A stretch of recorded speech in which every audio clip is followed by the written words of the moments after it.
Right now, currently, Detroit Lions are 2.5-point favorites hosting the Buffalo Bills. And let me just make sure the over-under totals are all the same and everything is all matching up. 54.5, still the line on the over-under total. Detroit, minus 136 on the money line. Buffalo Bills, plus 116 on the money line. That's just to win the game. But this is heavyweights matchup. You got the best in the AFC, best in the NFC going, well, depending on who you ask. Yeah, excuse me? Excuse me? Depending. Yes, best in the AFC. Definitely the best in the AFC. Nobody else to talk about. Yep. Just throwing that out there. Scotty, your thoughts on this game, Bills and Lions? I believe, do you have a best bet in this one, or is that just me? I don't. I flirted with taking the over. I mean, there's going to be points. I don't think the Bills are situated. The Bills, and I haven't even looked this up, but every time I remember them getting scorched by another team, it seems like when they get like a ton of points thrown at them, it's always an NFC opponent. Like they're just not prepared because you only face those guys, maybe once every 4 years, and your game plan's just not prepared for them like you are for teams that you're more familiar with. And the Bills defense gets torched like they did last week against the Rams in that, 44-42 loss. And the Lions offense has been humming all year. I think they'll be able to do whatever they want in this game, but I think Josh Allen on the other side is a different animal. He lost last week, and his odds to become MVP grew substantially. And not to say he didn't play well last week, because he did. I think what was the stat? He had 3 passing touchdowns, 3 rushing touchdowns in the same game, and there was something like that was the first time anyone's ever done it. So that's good. Good for him. I'll still take the L as a Chiefs fan. But this one's gonna be an exciting one, Chris. I wanted to have the guts with one of the highest totals we've seen probably all year in the NFL at 54.5 to still take the over. But I shied away from it barely. But I flirted. That would be my one lean in this one, is that it's just an exciting back and forth offensive game. You have Detroit with a little extra rest, and it's important for both teams. The Bills with a loss, pretty much the 1 seed is close to being unattainable, and the Lions have that 1 game lead over the Eagles, so they can't just rest on their laurels thinking they're going to have the 1 seed, because the Eagles are just a game back in the loss column. So it's a big game for both teams. Should be a lot of fun. I'd say it's a Super Bowl preview, but unfortunately, neither of these teams are making the Super Bowl because I didn't predict it in my preseason. You're jumping on that. You got Green Bay going all the way. Yeah, Super Bowl 1 rematch. Let's go. Meanwhile, my Lions and Chiefs matchup is looking pretty good. It's looking pretty good. Hey. Joe Quills, welcome in, JoJo. Welcome to all the Raiders. Welcome to the Action Lab. My name is Chris. This is Scotty. We are your hosts, and it's good to have you guys all in here. It's good to have you guys as a part of the Raiders. Hope you had a great stream, and glad you're here. We're talking Bills, Lions. Just when you said JoJo, I thought of me as Casey and him as JoJo. I'm like, Chris, your name should have been Joe. This stream could have just been Casey and JoJo. It's a iconic duo. The kids are like, what are you talking about? Casey and JoJo. What does that even mean? Go enlighten yourselves. Look it up. Gen Z, go enlighten yourselves. Boppers. All right.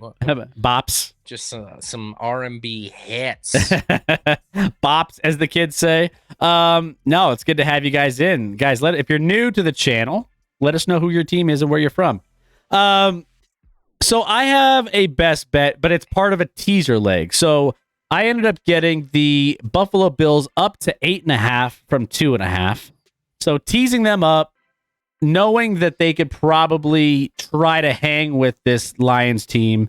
Maybe their defense keeps this a little bit closer than expected. But, I mean, if I'm stripping it down, no teasers, so, if I'm just analyzing this game at 2.5, I would lean Detroit minus 2.5 in this one, and the over, by the way. Bills 10-3 with 3 losses coming on the road. Matchup of top 2 scoring teams in the NFL. Detroit scoring 32.1 points a game. And they also have the number 2 offense, averaging 394 yards per game. So there's a lot to love about the points and what's going to be happening here between these two teams. Also, Dan Campbell, 13-6 against the spread versus the AFC, 9-2 in the last 11. Jared Goff, 7-2 against the spread at home versus the AFC as a Lion, covering on average by 11. He's covered 6 in a row by 5 points or more. Lions, rest advantage, as you mentioned, home field advantage. Campbell is 22-10 against the spread at home and has never failed to cover in 3 straight games before. He's never done that before. So, I think that Detroit, has the advantage in this game. So if I had a bet on it, if I was just betting the line as is, I would take Detroit minus 2.5. But I like the Bills. Detroit still has some injuries that they're still dealing with, which is why I think the Buffalo Bills can potentially come in and still keep in pace with the Detroit Lions. But yeah, this is going to be a fun game to watch regardless. I got the Bills in one of my legs of my teasers up to 8.5. They just need to cover that. Rec, anything you want to add? I hope the Lions take it. Go ahead, Rec. Yeah. I'd say these lines are probably right where they should be. Like, all I know, this is going to be game of the week. If I had to lean, I'd probably lean the over because the Lions defense is full of practice squad players from other teams, not even their own. So it should be another offensive showcase, but because logic doesn't apply to the league, watch it end at like 13-10. I just think the Lions are just one of those teams that just they've been going against the norms all season long. These covering big spreads, and they need to have a down week. You need to have that week where you fade them. They've been having all these like this week's the week to fade them. This week's the week to fade them. Yeah, 6 weeks later they're still crushing teams. So I mean, we both faded them last week, and we got paid on it. True. And so, yeah, I mean, I think we'll see. But Lions, Bills, it's going to be fantastic, guys. So make sure you check in this game out. You won that by about a half point, right? Wasn't it 3.5? Yeah. You won by 3. Exactly. Yeah. A win is a win. It is, but yes, it is. That's why you get the hooks. That's why the hook, that extra half point. Save the best for first. Yeah, that's kind of what we do. You discussed the Vikes yet? Not yet. We'll get It's our first game. Yeah, this is the first one we've previewed, and I think we have the Vikings on slate tonight. Actually, we don't, but we can talk about it. We'll talk about it. Don't worry. One of the top 8 games, mostly because they're playing the Bears. I think, right? They're playing the Bears. It's a 6.5 point spread, I believe. Isn't it Monday night? It is Monday night. There's 2 Monday night games this week. I don't know. Atlanta and the Raiders or something too. Yes, yeah, exactly. Which is dumb. It's dumb. So yeah, 2 Monday night black market. I expect your boys to take care of business. I mean, if we're doing a quick little preview and talking about the Vikings, the Bears seem lost. So not too much. There's no seam about it. They are lost. Sam Darnold coming off a career performance. That offensive line is balling out for the Vikes. Darnold, the deep ball's working for them, whether it's Jay Jettas or oh my gosh, Jordan Addison. Thank you. Why? Yeah, Jeez. But the only problem is they won't have D out for turning the wrong way and tripping over himself. Well, the Bears might have a similar player to that. So, all right, let's get to the next game here, which has massive implications for both teams. One, the Colts are fighting for their playoff lives, hanging by a thread, and the Broncos have a chance to lock in their spot and make sure that they have nothing else to worry about, basically, as they go down the remaining schedule of the season. Colts coming into Denver, the spread was at 1 point, 4.5 in favor of the Denver Broncos, since it has been bet down to 3.5. And that's where the line currently sits. Denver at home, 3.5 point favorites against the Indianapolis Colts. Over under set at 44.5, and the money line for the Denver Broncos minus 198. Colts 166 on the plus side. This is my other bet of the week. And if you were to ask me earlier on in the week when this was 4.5, I would have taken the Colts. It has come too far, I think. Now it's down to 3. Half a point is too far.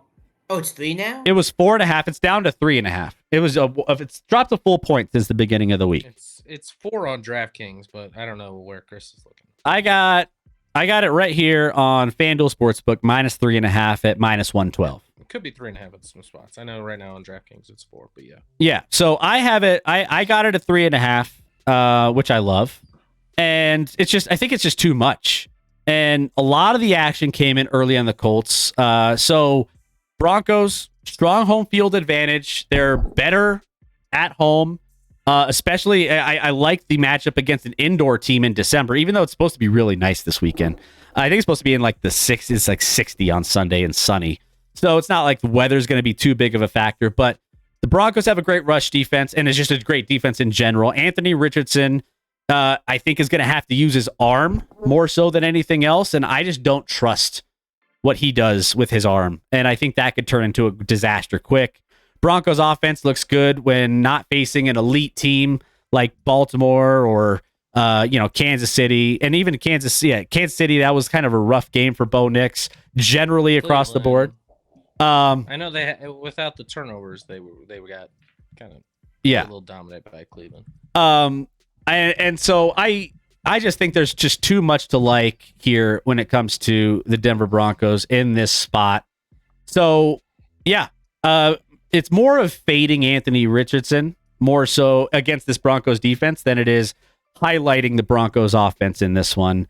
I just think the Colts 23rd in net yards per play defensively, 29th in yards per game defense, 27th in net yards per pass defense, 17th in red zone defense, 30th in run defense. The run has been better for the Denver Broncos as of late. And 3rd in opponent passer rating, 23rd, sorry. So there's a lot of ways I think this Broncos offense can exploit this Colts defense. And if the defense can do its job and hold the Colts down to, not being able to run the ball and force Anthony Richardson to throw, I love this spot for Denver. So Denver minus 3.5 locked in as one of my best bets of the week. Yeah, listen, I think Denver's been playing better football than the Colts have recently or for most of the season. You mentioned the Colts are hanging on by a thread. I think that's not quite the narrative I see. While this game isn't the best game of the weekend, this is probably the most important game for playoff potential in all of the NFL this weekend. NFL.com right now has the Broncos a 75% chance to make the playoffs. If they win this game, it jumps up to 91. They lose this game, it jumps down. It goes all the way down to 51. And the Colts jump to 51 with a win against the Broncos in this one, because the Colts' last 3 games of the season are against some garbage football teams, all 3 of them. So they have, after this game, they have a very light, easy schedule that they could easily, if they play decent football, run the table. So this is a massive one for both teams, for the opportunity to make the playoffs. I do think Denver's a better team. Anthony Richardson not being able to consistently get the ball in his wide receiver and weapons' hands. I mean, he just doesn't. I mean, the completion percentage is just insanely low. Not all his fault. I do think, similar to some other games, like the Colts are going to have to thrive on getting big plays in the pass game with deep balls. I think Denver is still without Riley Moss, who's been really, really good. He was out against Cleveland too, and you saw the effects of that where White Jerry Thunder. Jeudy absolutely torched the Broncos secondary. Because beyond Surtain, it's a little questionable in that secondary for the Broncos at the corner spot without Riley Moss. So with him still out, maybe they could take advantage. They're going to have to run the ball, and their defense is going to have to show up. But if I had to lean, Chris, I'd probably lean Broncos as well. I think the Broncos have been the better team. They should win this game. Would I chuckle a little if they lost? Yeah, I would. But I do think they should win. You would enjoy it. You would probably get a kick out of it. I'd absolutely enjoy it. It would be so fun if everyone's just so excited for them to finally make the playoffs and somehow they didn't. That'd be I think that'd be fun. And some of these games, I can't remember. There was a important game at home. Was it against the Chargers a few years back? I can't remember what it was, but it was like Broncos were playing an inferior team at home. I can't remember who the matchup was. And I was like, this should be a sure thing. This puts us in a good spot. And then probably the Raiders, because that was it the It was Raiders or Chargers. One of those two teams. I don't know what game you're talking about. But and it was more the point that before this year, you lost the Raiders for forever. And they just laid an egg and lost a game they should have won. It might have been the Raiders. You might be right. Yeah. But both teams coming off a bye in this one, so equal rest. Both teams rested, should be ready to go. So hopefully it's a fun game. I don't know if it'll be a fun game to watch, like from like a aesthetic aspect, but hopefully it's close and there's some fun in the end. I was looking back. The Colts before the bye week played the Patriots and barely won by 1 point, and Patriots actually hung with them and played them really, really tough.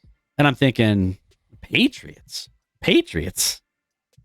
So anyways, maybe that's another reason why I'm just Chris, like, the Patriots have won like 6 Super Bowls. They're really good. yeah. Yeah. We going back history lesson, if that's what we're doing. All right. So there you go. Broncos, Colts, go Broncos. Important one. All right, we got Packers and Seahawks coming up, which feels like it shouldn't be as like an entertaining of a matchup, but this come Sunday night is gonna probably come down to the wire. Packers visiting the Seahawks. The line 2.5, which Packers are favorites on the road in Seattle. Over under set at 46.5. The Seattle Seahawks plus 132. Green Bay minus 156. And, we've talked a lot about Green Bay and the fact that they're in one of the toughest, if not the toughest division in football. And they're sitting at 9-4, and they're in third place in their division. So just how the cookie crumbles. But visiting the Seattle team, who has everything to play for because they are at the top of the NFC West at 8-5, 4 winners of 4 straight. And this game could be a fantastic one. Scotty, what are your thoughts on Packers and Seahawks?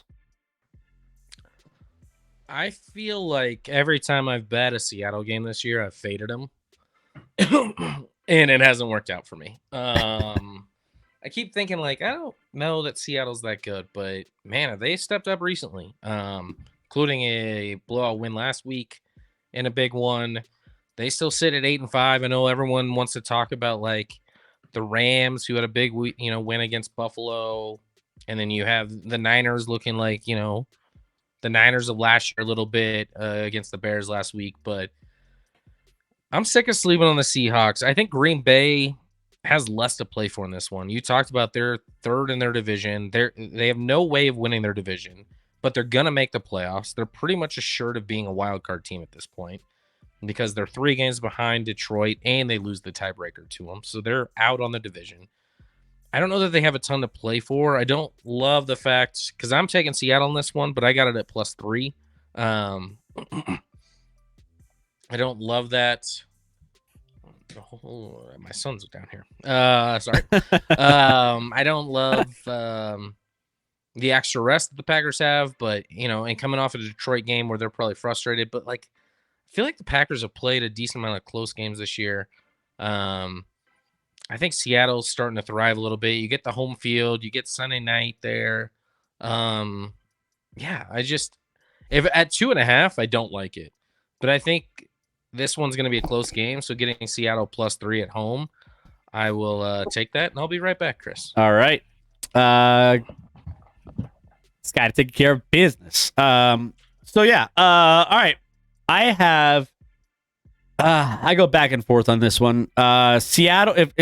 I'm with Scotty at 3. I'm on Seattle at 2.5.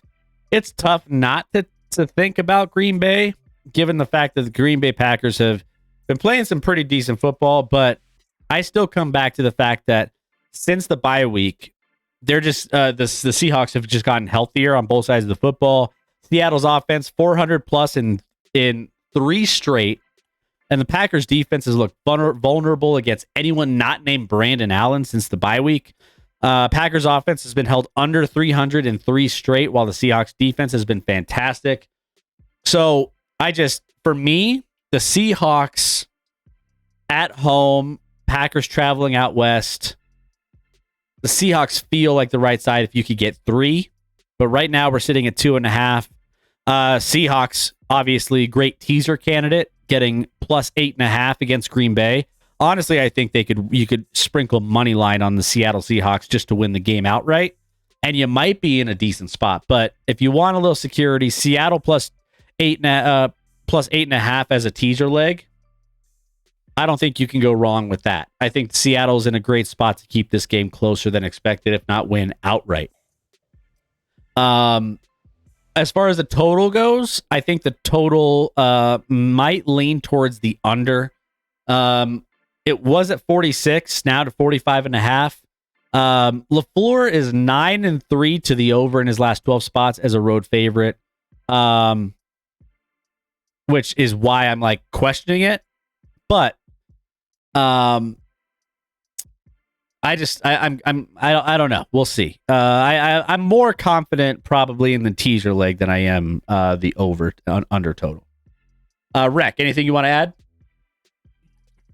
I mean, the playoff implications in this game are huge, especially after the Rams win last week. I forget who the Rams have this week.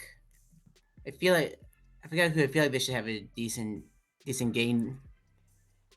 Sorry, give me a second. Oh yeah, they have the Niners tomorrow. So if they can win tomorrow, this puts some extra pressure on Seattle against a really good Packers team. Like the Seahawks, they have done well in pressure. But I don't know if they've been pressured like this yet. So I mean, either which way, 2.5. I don't want to touch this game. The 45.5. Yeah, no, these lines are right where they should be. I'm not touching this one in the slightest. Like I said, find a teaser candidate to pair with Seattle +8.5. Yeah. That's all you need. Also, another prop bet that's interesting. Geno Smith. He's like a double agent at home. He's got double agent written all over him. He protects the ball better on the road. Geno Smith has thrown a pick in 4 straight at home. 7 picks in that span. In 4 straight at home. He has thrown an interception in 6 of his last 7 home games. And since the start of last season, he's thrown a pick in 10 of 14 home games. 15 total interceptions. And you're only getting -128 on that number. At least that's what it was earlier in the day. So Geno Smith over half a passing interception. Just to get 1 interception, -128. Keep an eye on it, people. Keep an eye on those home interceptions because he likes to throw them. So that's another spot that I think you would want to consider when betting this game. By the way, going back, Bills, Lions, and Steelers, Eagles will decide each conference's 1 seed. That's Sargent. What's up, Sargent? By the way, Bo Nix is 6-0 straight up / against spread as a favorite this season. The first QB in the Super Bowl era to start 6-0 against the spread as a favorite in his rookie year. I'll take it. It's my quarterback. All right. Let's get to the next one. We'll come back to Chiefs Browns. Because we want Scotty's take on it, obviously, because he is going to want to share his thoughts. But let's go ahead and let's get to the next game, and that is Rams and 49ers. We got the Rams and 49ers in this game, which, we talked about the NFC West already. NFC West, pretty competitive. 49ers, believe it or not, again, still not out of it. 6-7. They looked great last week. Bouncing back, even with all the circumstances that they were battling through. No Christian McCaffrey, no Ayuk. They have their running backs are all battered and out. So you would think that, man, they're dead and gone. And sure enough, they're tied with Arizona Cardinals at 6-7, only a game back of the Los Angeles Rams, who they play this week. The spread, San Francisco is currently 3. Let me double check those odds and make sure those are accurate. San Francisco and LA. We have them at 3. It's still at 3. Over under at 49.5 now. And LA Rams plus 130. San Francisco minus 154 on the money line. So it's kind of a crazy. I like this game. I want nothing to do with, because I don't know what to expect. I don't know what to expect from San Francisco.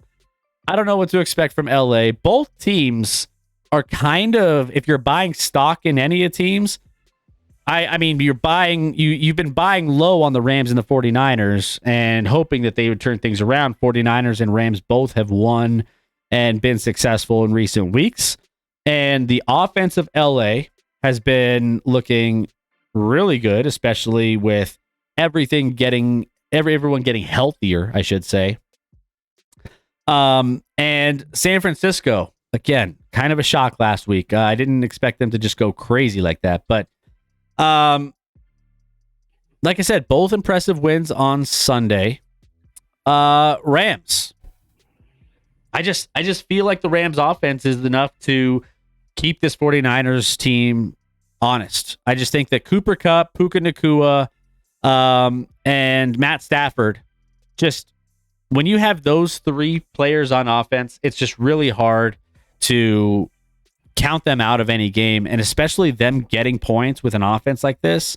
That's all you can ask for. And I just don't know if the 49ers can really hold that offense back. It's just going to be too tough for them. So the win against the Bears gave the 49ers some false hope, while the Rams played a perfect game against the Bills to win by 2, 44-42. So they're coming off a big one against a big team. 6 wins in the last 8 games the Rams have won. Matt Stafford has been just playing lights out. So 10 touchdowns, no interceptions recently. I think that's just going to be too much for the 49ers in this one. I would lean the Rams plus 3 if I had a bet in this. So that's where I'm kind of leaning. I'm also leaning towards Deebo Samuel's some of his stats. He had an over 49.5 total receiving yards, which I like, and then over 3.5 total receptions. Seems a little low. I think they're going to be targeting him a lot, but generally, again, I think Stafford has been playing lights out with the 10 touchdowns and no interceptions most recently in the last 4 games. Rams offense clicking.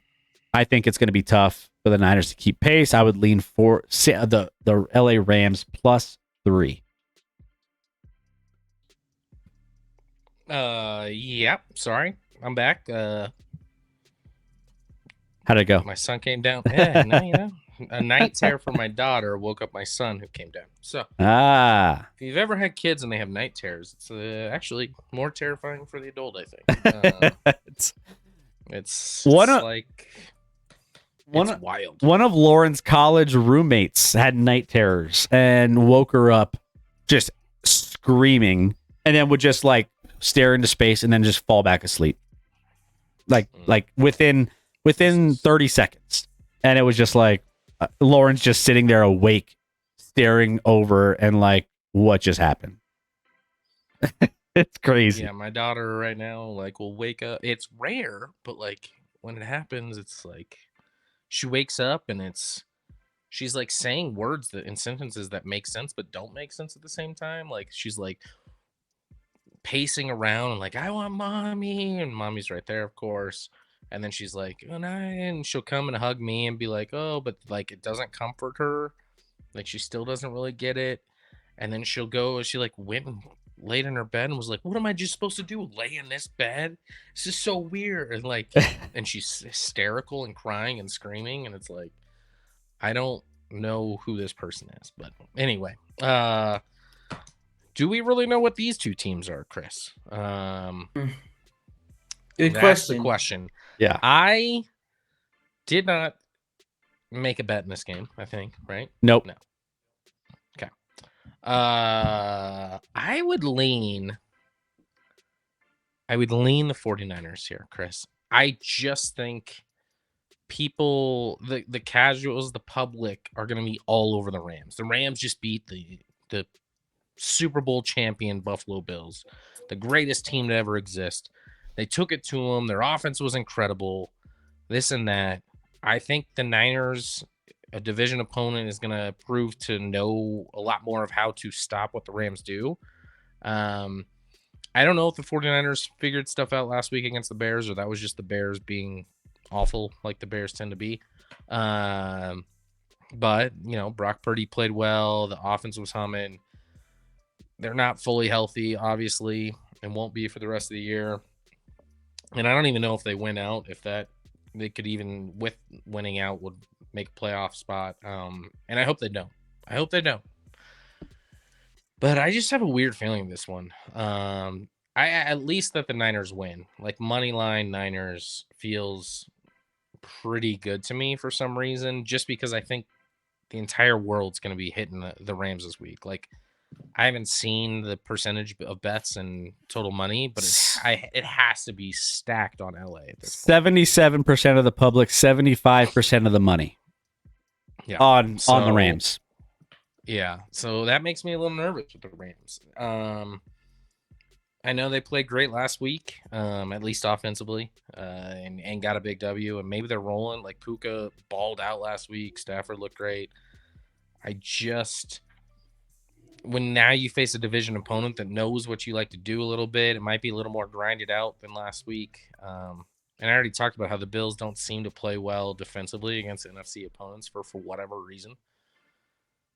So I don't know. I'm pumping the brakes a little on the Rams, and I feel like the Niners win this one.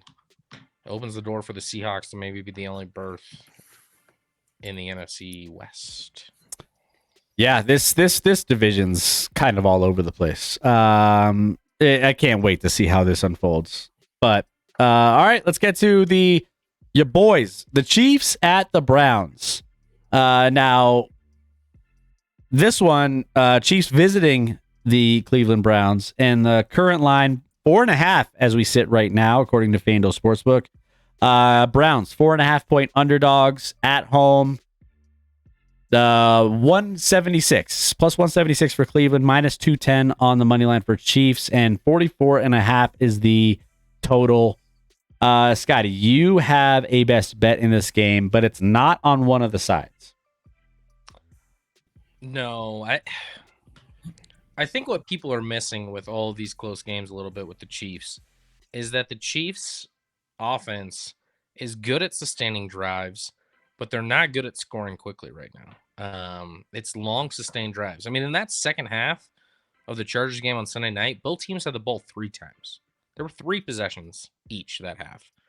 And unless you're scoring touchdowns in all those possessions, even if you're just kicking field goals, that's the under is a play there. And I have a terrifying thought based off that guy on this screen right now, Myles Garrett, going up against, sounds like DJ Humphries, who was our signing and played his first time back last week after tearing his ACL. First time for the Chiefs, though. And I'm not, to be fair, he didn't play overly well, but first game in real live action in, over a year, it's kind of to be expected. And he played a little better in the second half before he strained a muscle. And while it's not overly serious, there are reports I've seen that he's potentially out this game, which means we're back to Wanya Morris against Myles Garrett, and that might be the biggest mismatch in the history of the NFL. It's going to be a disaster. It's terrifying to me. I don't have a good feeling about this game. I think the Browns, if Jameis can find a way to not turn it over, I think they're a pretty good football team, and they're much better with Jameis than they were with Deshaun Watson. So, and the Chiefs their defense has not forced turnovers at all this year. Which at all you need against Jameis. Which is a little more wild that we're 12-1 with that. We don't even get turnovers. So I'm hoping Jameis feeds us a couple, because if he doesn't, this game's going to be tight. But either way, I think the under is hitting. This feels like a 2017 game to me. I don't think there's going to be high scoring either way.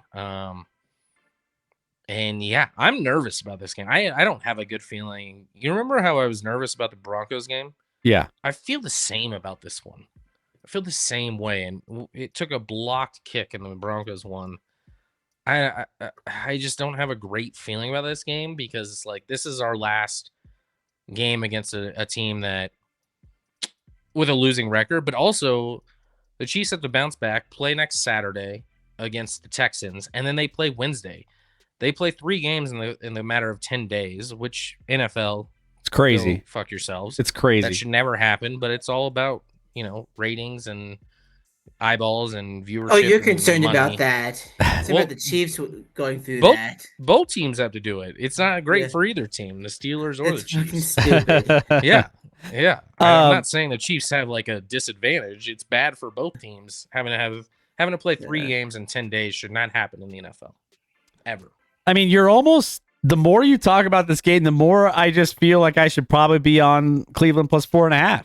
The more I feel that's where I'm at. That's my best bet of the week. It makes a lot of sense. I mean, we know the Chiefs aren't in the business of blowing people out, and if Jameis is able to do anything pushing the ball downfield, he's either going to have a 4-touchdown game or a 2-touchdown, 4-interception game or something. But like you said, if they're not creating turnovers, then that lends itself to a Jameis Winston up game as opposed to anything else.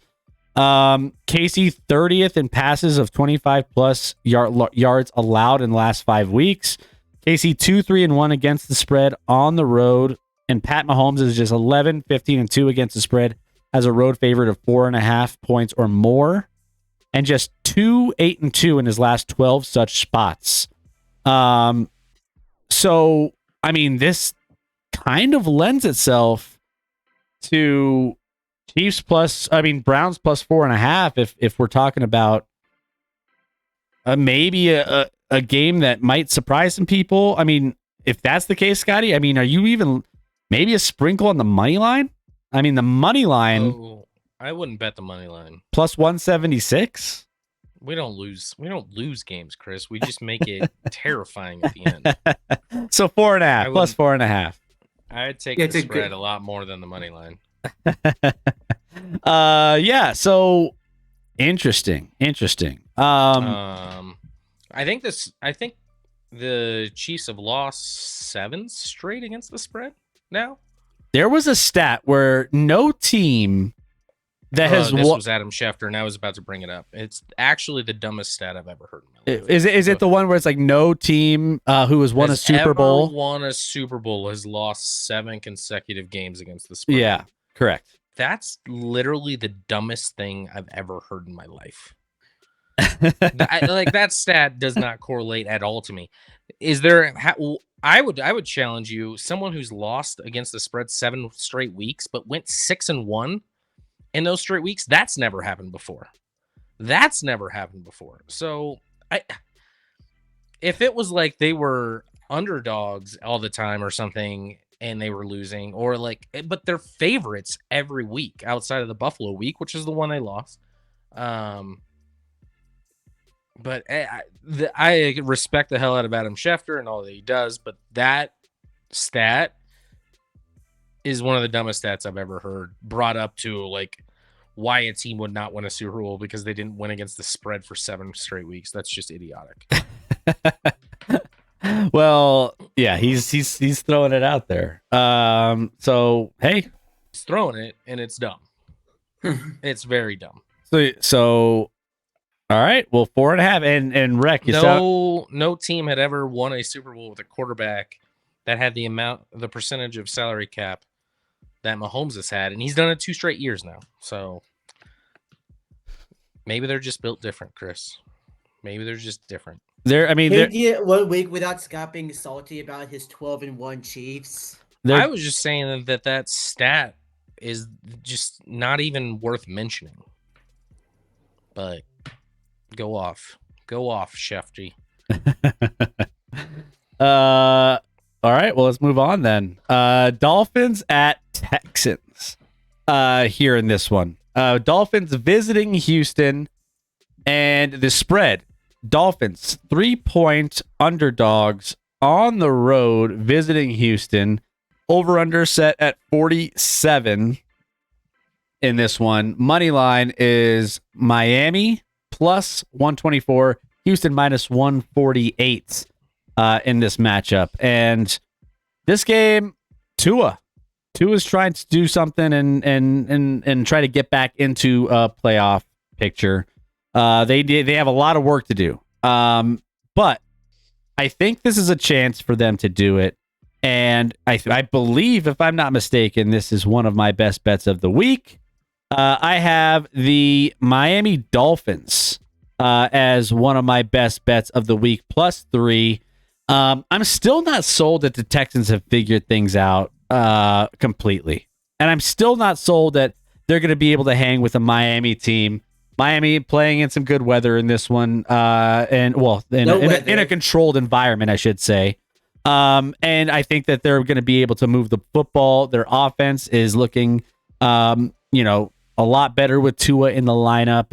And this is more of me fading the Houston Texans as like coming back completely, and feeling good about them, as opposed to the Dolphins offense just clicking and potentially putting up a lot of points in this game. So I got Miami Dolphins +3 against Houston on my side. Yeah, and maybe you can look it up for me, Chris, but that just feels like the public side for sure, and that makes me nervous. Because when I just look at it, I'm like, oh, Miami's a much better team than their record. I think Houston's probably worse than their record shows. They haven't played up to expectations. They are getting the extra rest. They're coming off a bye, I believe, right? Houston had a bye this past week. Correct. So they did have the rest. And Miami actually had to play a 5th quarter to take care of the Jets in overtime in a game. I thought they would have a little bit of like a letdown because they lost the week before in Green Bay, which almost killed their playoff chances. Even with the win last week against the Jets, they're still right now, according to NFL.com, they only have an 11% chance of making the playoffs based off of the difficult schedule down the stretch and maybe tiebreakers, or I don't know why that is, but they pretty much have to win out in order to make the playoffs. Houston, doesn't have a lot of threats in the AFC South. Indy with a win, all of a sudden they'd be separated by a game, but I think Houston, I know they beat Indy at least once. Have they already played twice? Indy and Houston? Rec, you want to look that up for me or somebody? Yeah, Rec, look it up. By the way, this line has dropped to 2.5, by the way. I almost feel like they've played twice, but maybe not. Maybe just once. I know Houston got the W and the 1, but they have played twice. And Houston won both? Houston won both. So, yeah, Houston's very comfortable they're gonna be the 4 seed in the AFC. It's almost a lock at this point. Like they're unless they just go on a absolute dumpster fire down the stretch. But I imagine they have a pretty easy schedule down the stretch because they play in the AFC South. And if they don't have to play the Colts, that means they probably play the Jags and the Titans coming up. So They've already played the Jaguars twice, including 2 weeks ago. They played the they definitely Dolphins, have to. ironically. They played Well, the they play the. Dolphins. That's the game we're talking Yeah. about. And then after that, the Chiefs, Didn't know that. Yep. the Ravens, Oh, and the and Titans. then the Titans to close. Yeah. All right. Yeah, that's a bit of a tough stretch. So we'll see. I just feel like I wanted to fade the Texans for a while, and now I think people are slowly figuring out like the Texans aren't who we maybe thought they were. You mentioned the Dolphins have been hot. I mean, since Tua has been back, they've been averaging 32 points a game on offense. So that offense has been humming and clicking, and should be able to against the Houston defense that's been hit or miss this year. So I'd like to see Miami win because I think that would just make the AFC playoff picture just more interesting in general all across the board. But I don't know. I just feel like the Dolphins have to be a public bet right now. It's actually not as much as you would think. 65% on the public and the money. So On Miami? On Miami, yeah. So 65% against the spread, taking +3 money and public. So it's not overwhelming by any means. Still the majority, but not overwhelming.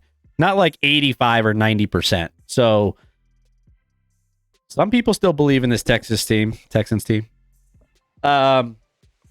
So yeah, this one again, the spread went down to 2.5, which betting advice. If you like Miami at +3, you like them at +8.5 and teasing them up with another team. So that's always an option as well. So just keep that in mind when you're looking at your betting lines. All right, Steelers at Eagles, Pittsburgh. This is one of Scotty's favorite bets of the week. Yeah, we were talking a lot about this beforehand. One of Scotty's favorite bets of the week, but what did I end up deciding? Exactly. He had the Steelers +5.5. Originally, you had Steelers. I even have a -5.5 on this underneath line here. So that's good. They're actually. That's how much. Yeah, that's how much he loves the Steelers in this game. I like the Eagles +5.5. If I can bet that. the Pittsburgh Steelers are in fact 5.5-point underdogs on the road against the Philadelphia Eagles, which is going to be a great game. Both teams are at the top of the league when it comes, or their divisions, and Pittsburgh getting 5.5 on the road, -245 for the Eagles, +205 for the Steelers, and the money line. And over under set at 42.5. Let's let Rec start this one out. Rec, your boys on the road. Are you nervous about what your Steelers are going to do against the Philadelphia Eagles? Problem number one here: George Pickens is not going to play in this game. I know he's listed as doubtful. He's not playing, especially with like same thing with the Chiefs. Steelers have three games in 10, 11 days, including facing off against the Chiefs on Christmas 2 weeks from now, which is horseshit. So yeah, no Pickens. We have a short week after this one against the Ravens. So despite being against a great team, the Eagles, it could be a bit of a look ahead. The main thing that gives me some sort of comfort here is that the Eagles are built like the Ravens, and that's I mentioned a lot, but that's the one team that Mike Tomlin can figure out the Ravens. So hopefully he can figure out a team that's built very similar to them. I mean, Saquon is on pace to have the most rushing yards in a single season. Doesn't matter how good our run defense is, that's going to be a big problem. So I'm not confident in the Steelers in this one. I don't have a bet on either side.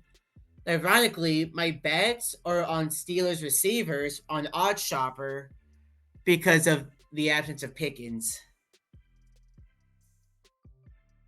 Okay. So Eagles, you're siding on the Eagles. Eagles here. Yeah, I would say the Eagles. Yeah, the Eagles have the better chance of winning this game. Oh, you're just saying outright. Yeah, I mean, I'm not betting this game. I'm not taking either team. I'm only going for the receipt. I'm only going for the player props, not the actual lines. Also, the lines on this game: 80% of the public and 82% of the money is on Pittsburgh plus 5.5. Ooh. That's a problem. Ooh. And my initial thought was the Eagles, and then I was like, no, people are going to be pouring on the Eagles. I'm just concerned. Yeah, listen, if I'm an Eagles fan right now, I love my roster. I love what my team's done. Jalen Hurts is like broken right now. Something's wrong. He's broken as a quarterback because he's not the same guy that we saw 2 years ago. He was a dumpster fire down the stretch last year. He got called out a little bit this week by AJ Brown. Whether that was intentional or not, but Who AJ allegedly Brown's hate each other. Yeah. Not a lot of love there. It's gonna get awkward there. At least you have a really super mature coach that can settle things down in Philly. Oh no, you have a child at the helm. So that should go. I feel like the Eagles are very, very teetering on a line of like implosion, like they did last year. They're a better team than last year. Obviously, Saquon in the run game has been incredible for them and just dominant. But like last week against the Panthers, he threw for like 105 yards. It wasn't in that great. game. And they should have lost that game. It was a drop pass by the Panthers that prevented the Panthers from getting a go-ahead score with like 30 seconds to go in that game that likely would have sealed the deal. I don't know what's wrong with Jalen Hurts. I don't know what's going on because you should be able to thrive with that offensive line, run game, receivers at your disposal. Everything there is there for the taking, and Jalen Hurts just seems to be like, you remember Jalen Hurts at Alabama? Like he had some great, won natties, and then all of a sudden, but was a little inconsistent throwing the ball, and then got benched in the halftime of a national championship game, and Tua replaced him. And they came back and won with Tua. It's just, I don't know. I got a weird feeling about Jalen Hurts and closing the season. He's going to be the reason. If they win, it'll be because he's at least solid. They just need him to be solid. He doesn't have to be great, but right now he's bad. He's bad. And they got to figure that out. Pittsburgh-wise, I have a lot of concerns without Pickens offensively. Against this Eagles defense that's been dominant this year, and that D line is going to come after Russ, and Russ ain't great under pressure. I'm sorry. He's not. I've watched it in Denver for a couple years. That's going to be problematic. You can't just launch it deep to George Pickens, which could be a good outlet for them. That would be their one saving grace, is like, connecting on a couple deep balls, but without Pickens, I have concerns there. So what did I end up doing, Chris? I took the under. Yep. I took the under 42.5. I think this is going to be a low scoring, drag it out battle. I think, Saquon will get his, but it'll have to be grind a little bit against Pittsburgh's defense. It's going to sell out to stop that run game. And offensively, I think Pittsburgh's going to struggle a lot against this Philly defense, especially without their best playmaker. So I'm taking under 42.5, Chris. This, feels like it should hit the under. I feel good about it. 80% of the money and the public are on the over. Let's go. So yeah, feel even better. So now, if you're going against the trends, just bet Eagles minus 5.5 and the under, and I feel like you have a really good chance. Also, too, Jalen Hurts. You said he's been struggling. 2-6 against the spread in 8 as home favorite and lost both AFC games in that situation this year. Tomlin 11-5 against the spread as a road dog since 2022. Cuban says in the chat, Eagles seem to be a better team, but you can't overlook the Steelers and that Hall of Fame coach. And overlook that Hall of Fame coach. Nope. Probably the most important piece for the Steelers, no doubt. Good point, Cuban. Yes, great point. Saquon is just fun to watch. He's incredible to watch, man. Absolutely. We're finally. I mean, he had a couple seasons with the Giants, or at least one or too, where you kind of saw the Penn State Saquon, but now we're seeing it behind a dominant offensive line, and dude's a freak. I mean, that backwards jump Hurdle. over It's going to be a was uh, the single most incredible play of the season, probably. We- Like I've just never no one's ever seen anything like that. when the ESPYs come around and it's like the most crazy play, the best play of the year. I mean, that's going to win. There's nothing really I feel that can take that down. So no, Saquon's insane. So Eagles Steelers could be an interesting one. Again, two really good teams playing each other at a great time of the season. Bucks and Chargers coming up next. Bucks visiting the Chargers in LA, which again, we always talk about the fact that the Chargers don't have a true home field advantage. So can't really rely on anything from that standpoint. Let me get the updated lines in this one. The Chargers are 3-point favorites at home. So this line has gone between 2.5 and 3, back and forth. News today that came out that Justin Herbert dealing with another ankle sprain and a leg contusion from last week's game. So he's coming in all banged up, but he's going to play because that's what he does. He plays through tough situations. Over under 45.5 in this one. Again, the spread is 3 in favor of the Chargers, and Tampa Bay plus what do we got? Plus 128 on the money line, and then the Chargers minus 152 on the money line. So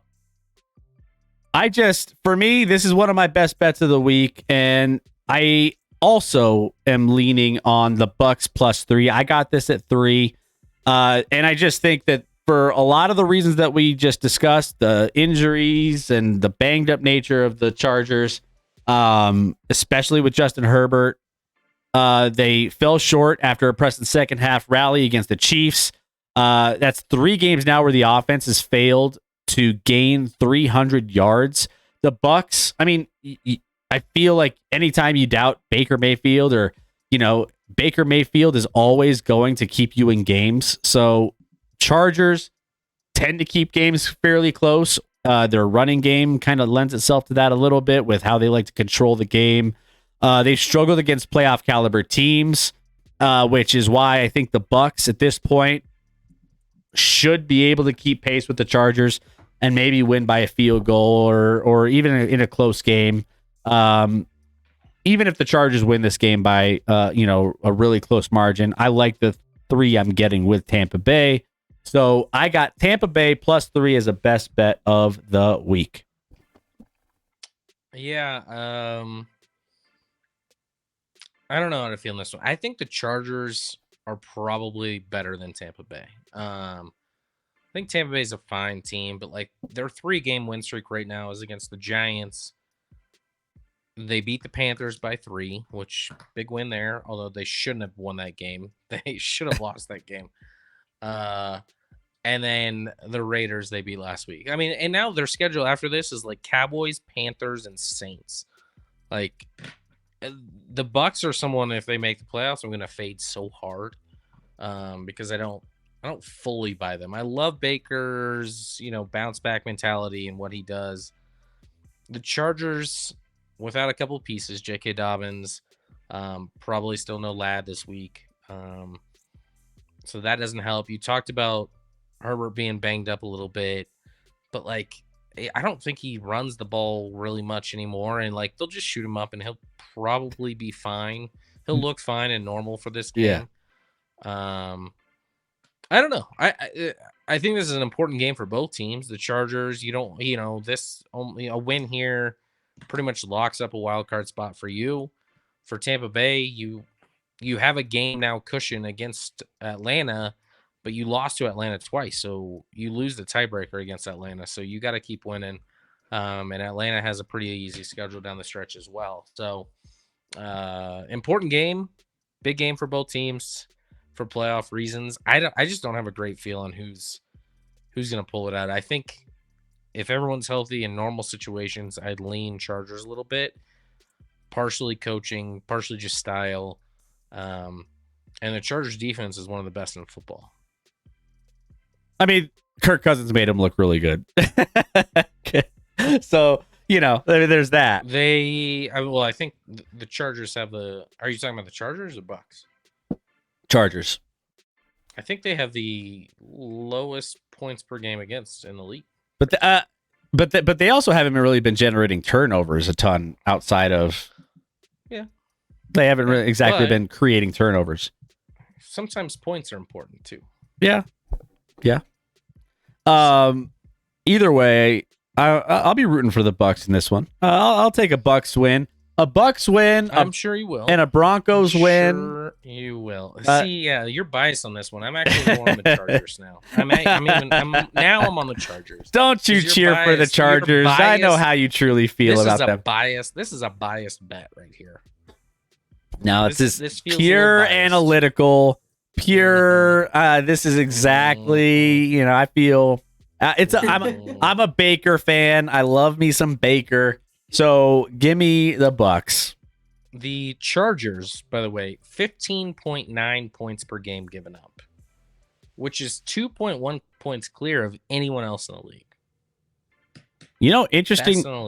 Interestingly enough, this as far as the point spread goes, Buccaneers +3. The public is 74% on Tampa, but the money. Yeah. The money is 55% on Tampa. Chargers are the right side here, Chris. You might want to change it. Nope. No shot. Chargers coming to the Chargers are going to be there's no shot. The Bucks ain't scoring a lot of points against the Chargers this week. BOB, bet on bacon. Feel the sizzle. I mean, if there's a way I could bet on bacon as one of the best breakfast foods out there, yeah, I mean, I would bet on bacon all day, every day. What's my life savings? Bet it all. Push all the money to the middle on bacon. Why not? Don't sleep on if I'm gonna get like a sandwich or burrito with bacon or sausage, I actually get sausage. Well, it's because the bacon chorizo. Is not consistent, or chorizo, but bacon's not consistent from place to place. A great bacon is great. There's some bad bacon out there. But we're getting off track. Speaking of that, Broncos is asking how my blood pressure has been this season. I purposely don't take it. He does the ostrich burying his head in the sand take. Yeah, just no clue. Yeah, I'm still alive, so that's a good sign. The wins do help, and frankly, as I've said before, and this sounds bad, but it's kind of true. Like, the regular season doesn't mean right now what it used to as a Chiefs fan. It just doesn't. Yeah. I'm ready for the playoffs. And then things get real. All right. Well, there you go. Those are all the games that we wanted to highlight leading into week 15. We have we have 2 Monday night games. We have a Sunday night football, which we're live here in the Action Lab. So you guys can join us and watch that with us. Much like the Manning cast, but we're better. And then also, we will have a stream tomorrow during Thursday Night Football. We'll be talking some hoops, actually. But we'll be keeping tabs on the game tomorrow as well. So Thursday Night Football has been banging out some nice games recently, actually. Yeah, this one should be a good one as well. Yes. So we'll take it. Let's go ahead and look at our best bets of the week and see where we are. And I believe, Scotty, we covered all of your bets. No, we did not. No, except for one. I forget you're on an addiction. He's a degen. You're on an addiction train. The Carolina I'm addicted Lab to winning, Chris. If you mean addicted to winning. Oh, and you're going against your Cowboys because you know before you even jump in. Shorter week for the Cowboys. They came off a win or a loss. Maybe they shouldn't have, but that's going to be deflating a little bit. Carolina, Bryce Young's balling out. I don't care what people say. He's playing well. This team, after 5 weeks, you would have thought they made the biggest mistake ever with the number 1 overall pick.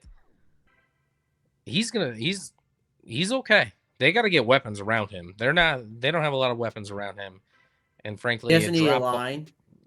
Yeah, all those things. But the dude is putting the ball on people and playing with so much more confidence. And the people still haven't fully figured that out, I think. They're still, eventually they'll get there. And this is, I think, Chris, you said this is the first time they've been favored in like 33 games. But listen, I don't even have to see just whatever the Carolina line is until I miss on one. I'm going to keep riding this train. We're going to ride the train. Let's go Panthers. Ball out again this week. Get a dub against the Cowboys because, frankly, as a Cowboys fan, you should just be cheering for a better draft pick at this point. So let's go Panthers and Bryce Young, who's been balling.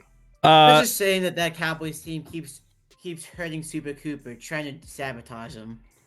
No one's sabotaging anything, Rex. Super Cooper is certainly not super. He's very super, but his team is so horrible. Oh my gosh. Um, real and he didn't even throw the first touchdown pass. It was Homer Simpson.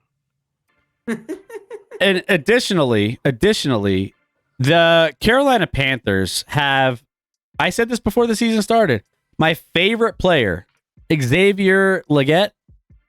You mean the guy that lost in the game last week? The guy and the guy that eats raccoons. Did you guys see that little back and forth? No. We don't talk a lot about this on the Action Lab, but hold on. This is worth bringing up, and then I'll get to my best bets. Let's bring up the Action Lab phone real quick because I have something here that just, it just feels like we just have to bring it up and just talk about it a little bit. Is it like Miles Michaelis eating the lizard? Hold on. Let me go ahead. Let me pull this up. I have another question for you. We asked everybody, what's your hottest food take? So like, is there something weird that you like to eat or something you don't like to eat that you can never eat that most people would eat? Like what's something in the food industry that you that you have a weird opinion on? Well, y'all probably seen that video when I tell them folks I eat coon, I eat raccoon. You what? I eat raccoon. I didn't see that. I said, no, what do you mean raccoon? Like the raccoon? Like a raccoon that you see in the trash can. Where do you even eat that at? Where do you even get that? I hunt it, I kill it, I skin them, cook them, eat them, all that. So when's the last time you had a raccoon? Thanksgiving. So you went and got the Thanksgiving, you killed the raccoon or you had you Now found my it? cousins, all my people them hunting and all that. So my cousins them they killed it.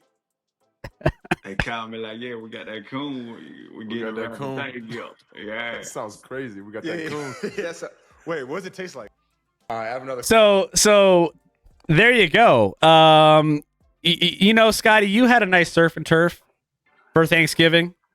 Mm-hmm. I think you could have probably stepped your game up and got yourself a little raccoon. They probably have them in Mexico. Do they have raccoons in Mexico? I don't know, but that's my guy right there. I don't mean this in a bad way, but it's hard to even understand what he's saying. It's easy. Honestly, if you didn't tell me who it was and I didn't see it, I thought it'd be like just an average dude from the middle of Alabama. I would assume he starred next to Bobby Boucher on that. On the water. I mean, water boy. Yeah. His accent is so southern, like it's deep southern. You know what I'm saying? Like you could barely. It's crazy. It's crazy. Like it sounds like he should be hunting with Duck Hodges, not playing football. Either way, that's my guy. I don't care if he's good. I don't care if he's bad. If he's in the NFL and he has a microphone in front of him,